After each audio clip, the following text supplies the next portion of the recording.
welcome to F4 Talks. With me is Hillel Schenker. He's the co-editor of the Palestine-Israel Journal. He has served as the editor of the New Outlook, and he is one of the towering Israeli intellectuals, a man of the left, and in contrast to Professor Joseph Olmert, whom we interviewed last week or the week before last.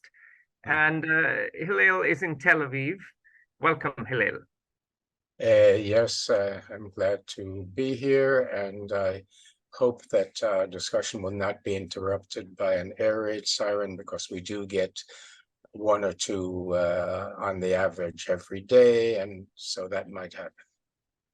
Well, we hope that doesn't happen. So you've talked about air raid sirens, and you mentioned that you're getting one or two rocket attacks a day. What is the situation in Tel Aviv? What is the situation in Israel? And what is the situation in Gaza and the West Bank? Please paint us a picture. Okay, we could talk about that for an hour at least. But to begin with the situation in Tel Aviv, we have been relatively spared so far compared to the situation in the south of Israel along the Gaza border and the north of Israel, where, of course, in the south, there was the terrible massacre on October 7th, and many of the kibbutzim and local towns were severely either damaged or destroyed. And so there are over 100,000 Israelis who are now essentially internal refugees living in places further away, in hotels and in other kibbutzim. And in the north, there has been also quite a mass evacuation, just in case, and there is a hope, of course, that we do not have a northern front, but in case there is, they are evacuated. And of course, in Gaza, we know that there's a terrible situation for the Palestinian civilians who are being hit by what's called collateral damage, but which is, of course, in both cases, both in what happened on October 7th committed by Hamas and what the Israeli government is doing with the bombing, both contain elements of clear war crimes against civilians.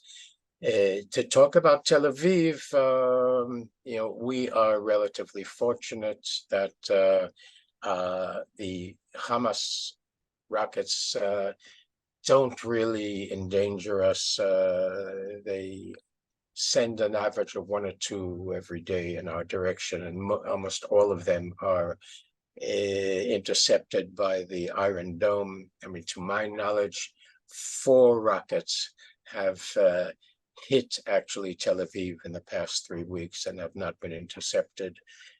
One small building in the south near where my son lives in the southern Tel Aviv was demolished, a 2-story building with a restaurant, which, since all restaurants are closed, no one was there. And also to the north of me, near the Mediterranean Sea, a rocket hit and severely damaged, from what we saw, a store, actually, for some reason, a Thai boxing store. I'm not quite sure what that is, but otherwise, Tel Aviv today looks like it did in the height of the COVID lockdown. Very few people on the streets. You look at buses and just, sometimes there's 1 or 2 people on a bus. Taxi drivers say that they have no passengers, no traffic. And for example, all of the outdoor pools are closed. I used to go on a daily basis on an average to a pool 15 minutes from me, and it's obviously closed. So this is our situation, and We don't know how long it will last. And there is also, of course, I assume you will get to that, the question of will there be a ground invasion, which will there be a more fronts, not only the southern fronts. There are many unknowns at this point. All right. So how did we get here? I know we could sit here for a week discussing this. We could be discussing the 1917 Balfour Declaration. We could be discussing 1948. We could be discussing 1967. But to focus our minds in the run-up to the October 7th attack, which happened 50 years and a day after the Yom Kippur War, in the run-up to this attack, what was going on in Israel and what was going on in Gaza? Yeah, okay. Well, in Israel, a big part of what was going on was what has been Israeli government policy under Netanyahu throughout most of the period that he has been prime minister. That policy was a policy of essentially divide and rule. He wanted to increase the strength of Hamas and decrease the strength of Fatah, the PLO, and the Palestinian Authority, because the address for a possible negotiation and resolution of the Israeli-Palestinian conflict based upon a two-state solution, the address was clearly Mahmoud Abbas, the head of the PA. And Netanyahu even said, if we want to prevent a two-state solution, then we have to increase the support of Hamas and decrease the support for the PA in Palestinian society. And Netanyahu thought that Hamas would essentially play by the rules of the game. They would be satisfied that they are in control of Gaza. They would be satisfied that they were getting tens of millions of dollars from Qatar every month to be able to provide for basic needs, both of Hamas and of the society, of the population in Gaza. And in the end, obviously, that policy didn't work. Now, on the other hand, on the Palestinian side, there was a growing pessimism, sense of desperation that in the West Bank, the occupation was continuing and expanding. Gaza was in a state of siege by Israel and by Egypt, which also was controlling the exit to Sinai. And there was no diplomatic hope on the horizon. And therefore, Hamas's approach of what they call military active resistance, as opposed to Abbas and the Palestinian Authority's approach of diplomatic negotiations, Hamas's approach gained greater popularity within Palestinian society. Now, what happened on October 7th is it was, first of all, a tremendous shock to Israeli society. We thought, all Israelis thought, that the barriers that were placed alongside the Gaza border would withhold any possibility of this type of an attack. Also, there was an assumption that high-tech cyber intelligence would know if any such thing was planned, and there was a tremendous failure on the Israeli side. Essentially, the failure was similar to the one at the time of the Yom Kippur War in 1973. Not only the intelligence failure, but also the conceptual failure that a barrier in the 1973 case, what was called the Bar-Lev line alongside the Suez Canal, was going to prevent any attack. And here the assumption was that the barrier, in which billions of dollars were spent to build a barrier to prevent attacks via tunnels and over land, alongside high-tech intelligence, would prevent such an event from happening. And there was a tremendous failure on the part of the Israeli intelligence and military in this case. One of the factors right now in Israel is that all of the heads of the army and of the intelligence have assumed responsibility for this failure.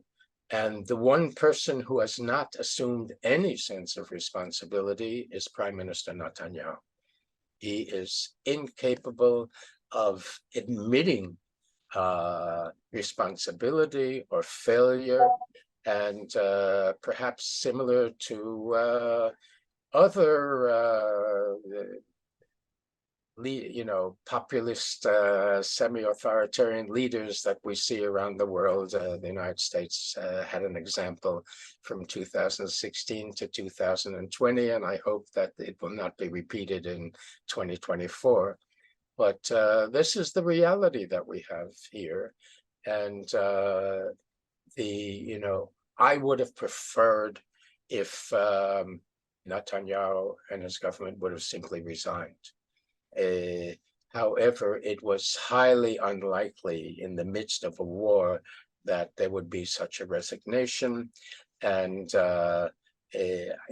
the opposition, which according to all the polls before October 7th, given the fact that we had 40 weeks of mass pro-democracy demonstrations of Israeli civil society against the extreme right-wing government's plans to undermine the independence of the judicial system and freedoms of media, education and art, etc. All the public opinion polls up to October 7th said that the opposition, the center, left, moderate right opposition to the current extreme right government, had a very clear majority in the public. That is still the case today. But in the midst of war, he's not going to resign. There will be an accounting, probably a judicial inquiry, not a commission of inquiry after the war is over, where I really believe that Netanyahu is nearing the end. This is the end of his line. Hillel, a lot of our listeners in the US, in India, and in Europe do not exactly know what Netanyahu was doing before this terrorist attack. So explain to them the nature of the coalition. Explain to them why the judicial reforms were such a big deal. In fact, a lot of people don't even know that Israel doesn't have a written constitution. In that sense, you're very much like Britain, except that you have a proportional representation system instead of the first past the post system in Britain. So please, break it down for those who are not as well informed about Israel as you and some others. Okay, first of all, when we go back to 1948 and Israel's Declaration of Independence, the Declaration of Independence stated that by no later than October 1948, Israel would have a constitution. Here we are in 2023, and we still do not have a constitution. And the primary reason is that back in 1948, Ben-Gurion, the first prime minister, was afraid to define what would be the relationship between religion and state. That would have been an essential component of a constitution, and it was a very hot potato in his view, and so he delayed, postponed, and here we are 75, 76 years later, and we still do not have a constitution. Therefore, we don't have, like in the United States, a neither a constitution or a Bill of Rights, or a balance of powers between the executive, the legislature, and the judicial. The legislature and the executive are essentially the same because the government and the prime minister are chosen from, composed out of the parliament, the Knesset. And so the only balancing factor without lacking a constitution was the independence of the Supreme Court, which could say that certain laws are, now what we do have are individual constitutional laws that have been passed over the years that eventually are supposed to form a constitution. And the Supreme Court can be appealed to when any factor in civil society believes that a law being passed by the Knesset is unfair, unconstitutional, even though we don't have a constitution. And it's the only break on unlimited power of the government. And so Netanyahu, one of the first, even though this was not part of their, we had 4 elections and it was not part of their platform. They didn't run on saying we are going to do a judicial overhaul. Look, it's a coalition. It was a hodgepodge coalition government. They ousted one government. A new one was called. We had 4 successive elections. And then in the 5th election, Netanyahu, with the extreme right-wing parties, were able to put together 64 out of 120 members of Knesset to form the most extreme right-wing government that we have ever had. So tell the listeners, tell the viewers a bit about these extreme right parties, because some of them are completely nutty. Yes. As a matter of fact, I was on a Zoom recently where one of Shimon Peres's, the late Shimon Peres, the president's senior aides, called them lunatics and idiots. That's, a shorthand version of who these people are, but these are also very dangerous people. What we have now are 2 very extreme right-wing parties. One is called the Jewish Strength Party, which is essentially a continuation of Rabbi Meir Kahana's racist Kach party, which was actually outlawed by the Supreme Court. And this continuation now has, I think, 5 or 6 seats in the Knesset, and their leader, Itamar Ben-Gvir, who was not allowed to serve in the army because of his racist views and the fact that he was convicted of supporting terrorism, is now the Minister of National Security. This is absurd. Totally, someone who is totally incapable of providing national security. On the contrary, he is actually a provocateur. Now, the other party is led by Bezalel Smotrich. By the way, both of these people are settlers. We now have 9 settlers who are not living in the sovereign state of Israel, but who are living in the occupied West Bank, who are members of the government. And now Smotrich is a settler who in 2017 wrote a proposal, what he called the decisive plan. And the decisive plan means to annex the West Bank, not allow the Palestinians to have any possibility of independence, and those who do not accept the occupation should leave. That was his essential proposal. And he is now the Minister of Finance, and he also insisted that Netanyahu make him a minister in the Defense Ministry in charge of the what is called the Kojat, the coordination of government activity in the West Bank. Essentially, he's in charge of the settlements, and he's in the Defense Ministry. This is a total violation of international law.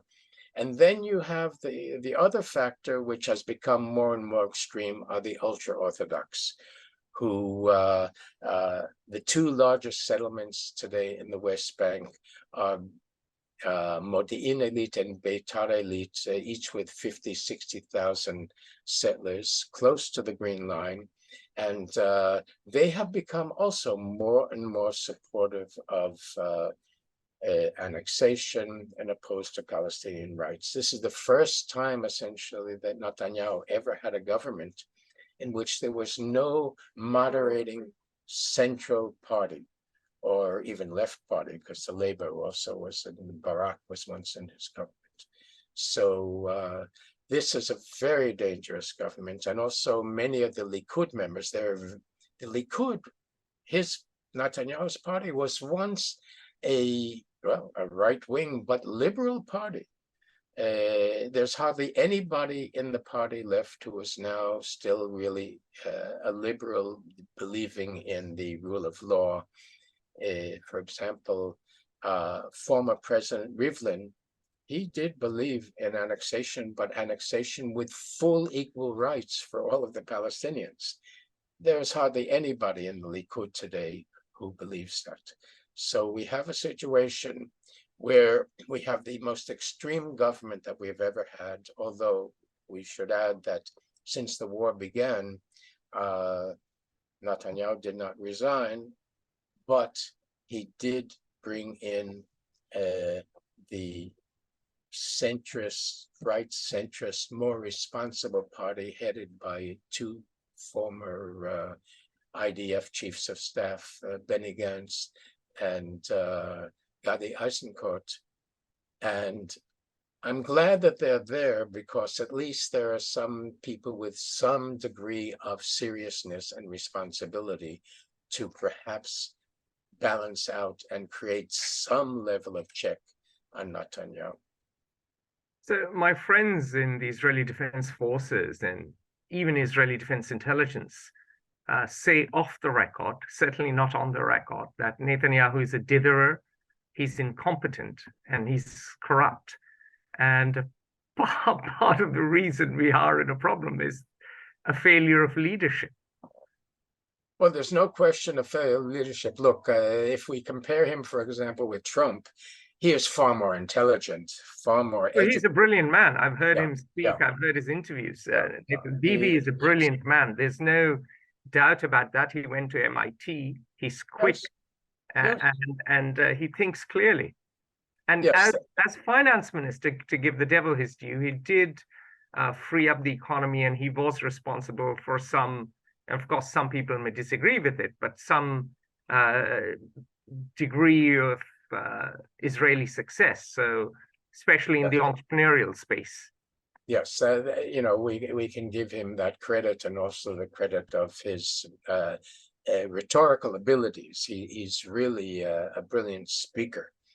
But as I mentioned in the beginning, his policy of divide and rule, of propping up Hamas and weakening Abbas and the Palestinian Authority, and his unwillingness to resume negotiations for a two-state solution, are the foundation for what we are facing today. Now, as you mentioned, also he's also corrupt. He has been charged with 3 charges of corruption, breach of confidence. I don't remember exactly what the 3 are, but he has been on trial now for 2 years.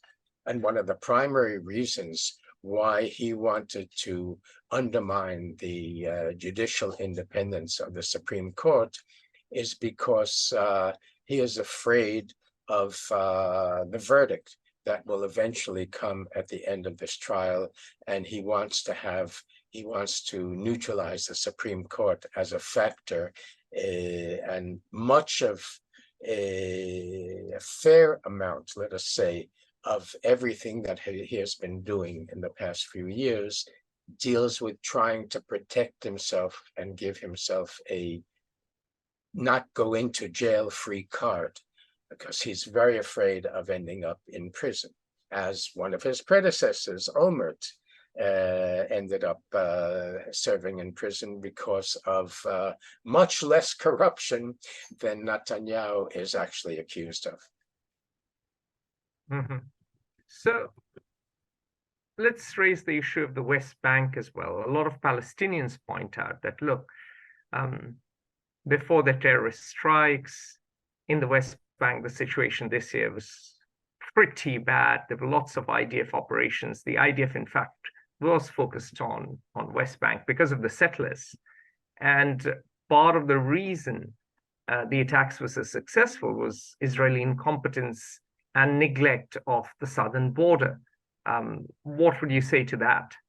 Yes, no question about it. One of the tragic failures of policy was the fact that on the eve of the Simchat Torah, the last of the four fall holidays, the day which was chosen by Hamas to attack, 3 battalions which were on the Gaza border were transferred to the West Bank in order to protect the settlers who wanted to pray on that holiday. You know, this was a total travesty. In other words, if those three battalions had been there, then October 7th would have looked very differently. One of the things that ended up happening is that the IDF, that means Israeli Defense Forces. The IDF is supposed to defend the state of Israel, and the state of Israel does have enemies. So it needs, I'm not a pacifist, it does need an army of defense. But what had been happening in the West Bank is it essentially was becoming an army of police force over the occupation and protecting the settlers. And that was undermining the very role of what the army was supposed to play in terms of defending Israeli society. So there is no question that what was happening in the West Bank and the fact that you have these 2 ministers, Smotrich, who is now has a lot of influence, and so does Ben Gvir as head of national security, their spirit is also infecting part of the army. There is no question about that, and this is very dangerous. Now, we've talked about what led to this tragedy and this conflict. What happens now? Because as we speak, Israel has bombarded Gaza all night. As we speak, the BBC headlines show images of Gaza in ruin. And they say that overnight bombing has caused total chaos. So what happens now in Gaza? Do you think Israel has the ability to go and demolish Hamas?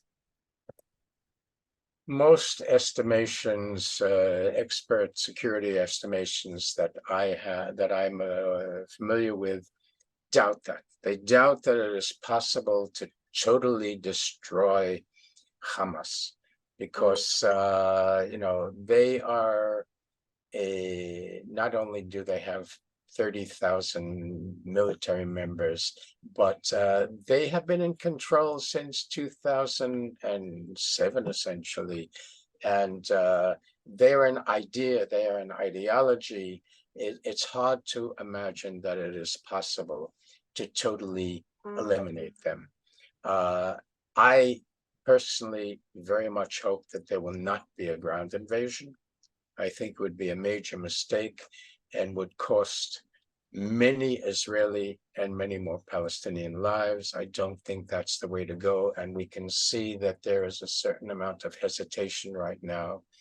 And there is also a question of exactly what are the Americans saying to the Israelis, because they are saying, don't recapture Gaza, don't reoccupy Gaza. You must take into account the international rules of law. Hopefully they are saying more than that. Now, at the Palestine-Israel Journal, we're in the process of formulating and hopefully finalizing by tomorrow a joint Israeli-Palestinian statement about the situation. And what the statement is calling for is, number one, a ceasefire. Number two, it is saying that Hamas should not be allowed to continue to be in control of Gaza. There is an assumption, one of the ideas that cannot be transferred to the Palestinian Authority, to Abbas. Well, he is very weak and unpopular in a general Palestinian society. So that is doubtful, even though that is something that is very much in the air. What we are suggesting is that there should be an international temporary regime in Gaza, United Nations and inter-Arab, the Arab League. That is what we are suggesting, at least. Is that possible? I heard a Zoom, Alman Atul, which is doing very good work covering the Middle East, had a Zoom on Thursday in which an Israeli military expert from something called MIND, which is a new research policy group, was also saying essentially that's the possible solution.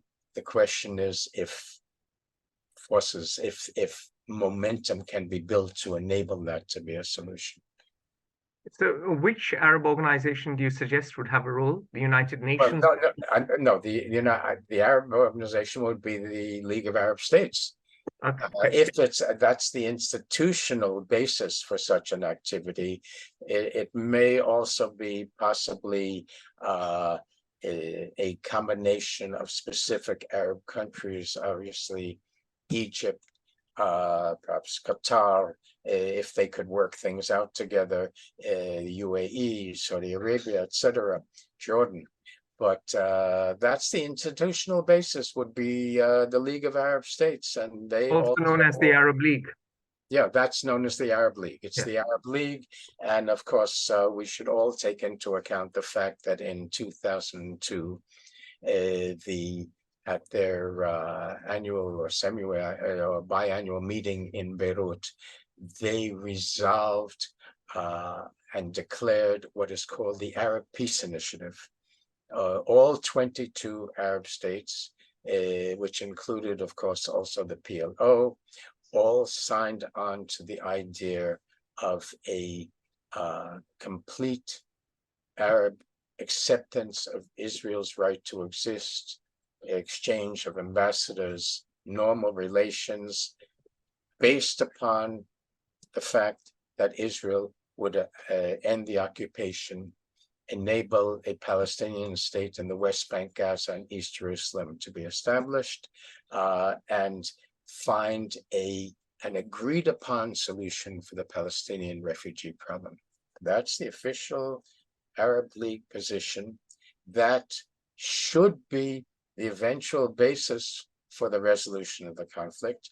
Unfortunately, no Israeli government has ever placed that proposal on its agenda.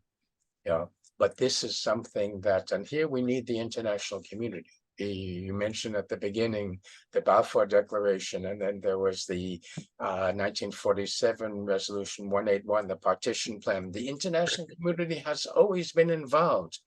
It resolved in 1947 that there should be the end of the British Mandate was supposed to lead to a Jewish and an Arab state.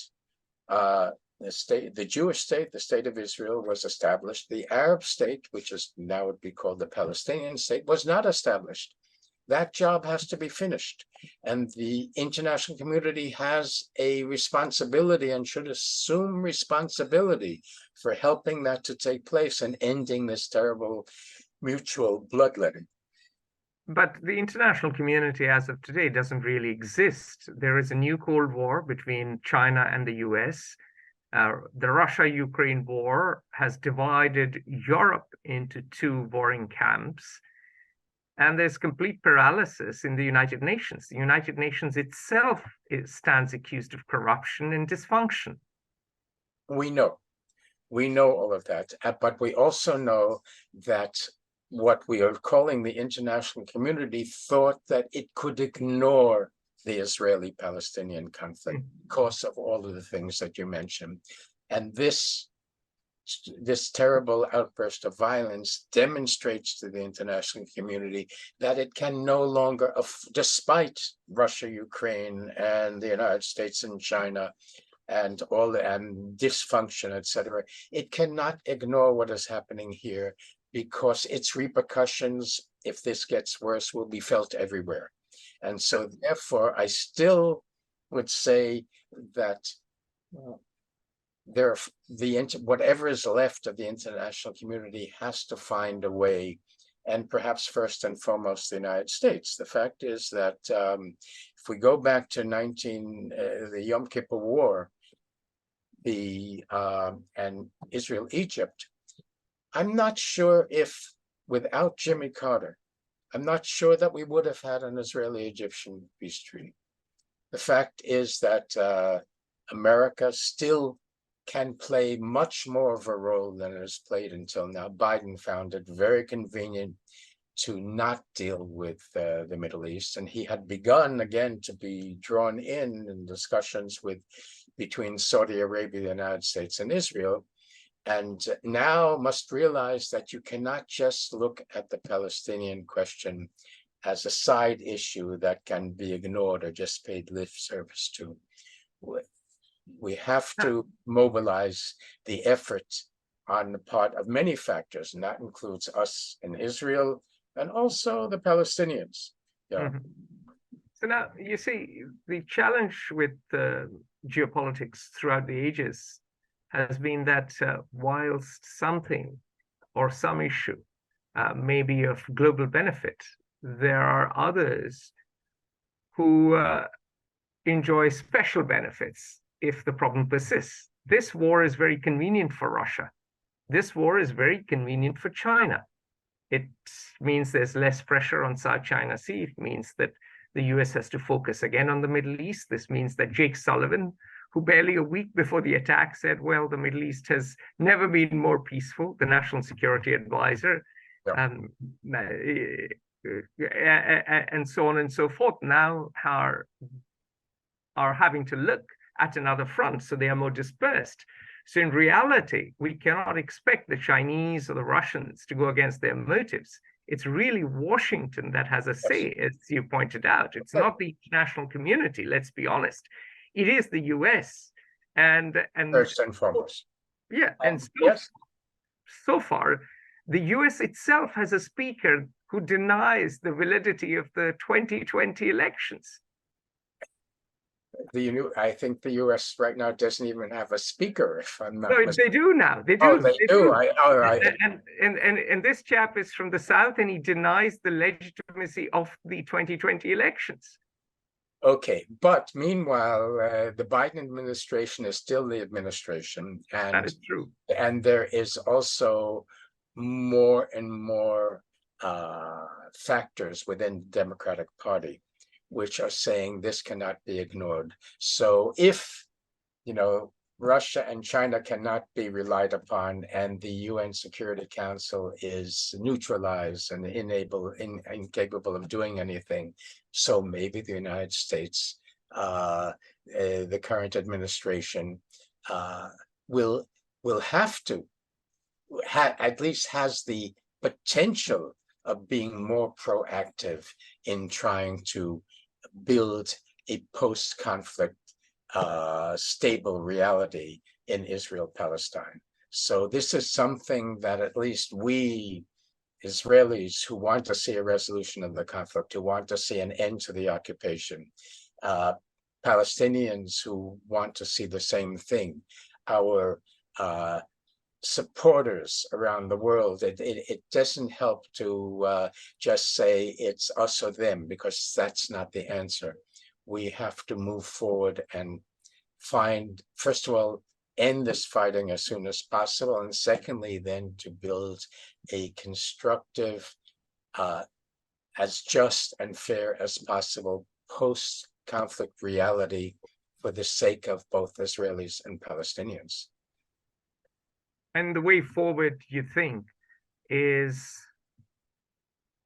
an internationally backed government in Gaza which removes Hamas. Now, my question to you is that feasible? Is that possible? How can they drop like manna from heaven and just take over, because Hamas has entrenched structures and a physical network of tunnels and a physical network. That's true. But in theory, administration. An agreement can be made just as was made at the time of the Lebanon War in 1982, when there was an agreement that Arafat and the Palestinian leadership would leave to Tunis. And such an agreement might be possible. In other words, the alternative is really an all-out war, and what we talked about earlier, is it at all possible for the Israeli army to really totally demolish the Hamas personnel and infrastructure? Assuming that that is not possible, then perhaps the option of arranging that the leadership can leave safely and go to Qatar or wherever. That's where many of the leaders are now, right now, anyway, where they were living in exile. In other words, there are formulas that might be worked out. If where there is a will, there's a way, is the simple expression, and it may be possible. The alternative will be, some people here are talking about, this war will last for months, for years. We know what happened with the Lebanon War, which I just mentioned, where originally Sharon said, well, we're going into Lebanon for 24 to 48 hours, and it ended up being 18 years. No one in Israel wants to see a repeat of that scenario. So that's from the Israeli side. But the challenge is that actors like Mohammed Deif, who masterminded the attacks, are fanatics, and they have great power within Hamas. So will there be someone in Hamas with whom you can do a deal? Or will the likes of Mohammed Deif, who see this as an existential, almost jihadi struggle, will they triumph and take it to the limit? I've seen many conflicting evaluations of the nature of Hamas and its leadership. Hania, who is the political leader, was in an Israeli prison for, I don't remember exactly, over 10 years. He learned Hebrew, and he even sent a message once in Hebrew to Netanyahu.